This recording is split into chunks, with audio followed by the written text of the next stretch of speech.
বরবাদ মুভিতে শাকিব খানকে দেখা যাবে দুইটি লুকে। ফার্স্ট লুক তো বরবাদের ব্যানারে পাবলিশ হয়ে গেছে, আর সেকেন্ড লুকটা শোনা যাচ্ছে যে শাকিব খান পুরো ন্যাড়া মাথায় অ্যাকশন লুকে থাকবে। আর একটা গোপন বিষয় শোনা যাচ্ছে যে বরবাদ মুভিতে শাকিব খানের বোন হিসেবে অভিনয় করেছেন পূর্ণিমা। এখানে রয়েছে ভাই বোনের কেমিস্ট্রি এবং পূর্ণিমার জামাই হিসেবে যিনি থাকবেন তার সাথে শাকিব খানের একটি দ্বন্দ্ব বাজবে। আর সেই গ্যাঞ্জামের থ্রুতে শাকিব খান 1 বছরের মতন জেল খাটবে। জেল থেকে ফিরে আসার পর শাকিব খান হয়ে উঠবেন গ্যাংস্টার। দর্শক, শাকিব খানের মুভিতে যদি পূর্ণিমা অভিনয় করে থাকে তাহলে এই মুভিটা আরো ইন্টারেস্টিং হতে চলছে। তবে দর্শক, আমার কাছে ডাউট লাগছে এই গুঞ্জনের কতটা সত্যতা রয়েছে। দর্শক, আপনার কি মনে হয় শাকিবের মুভিতে পূর্ণিমা রয়েছে? যদি আপনি এমনটাই মনে করেন তাহলে কমেন্টে জানাতে ভুলবেন না।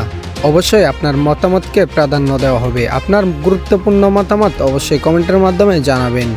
দেখুন, অন্যদের মতো আমি কসম দিব না, আমি শুধু বলতে চাই যদি আপনি এই ছবিটিকে ভালোবাসেন তাহলে চ্যানেলটিকে সাবস্ক্রাইব করুন, আর যদি এই ছবিটিকে ভালোবাসেন তাহলে ভিডিওটিতে একটি লাইক দিন। আমার মনে হয় আপনি দুটি কাজই করতে চাইবেন, কারণ এই দুটোই ভালো দিক। তো দেরি কিসের, এখনই করে ফেলুন।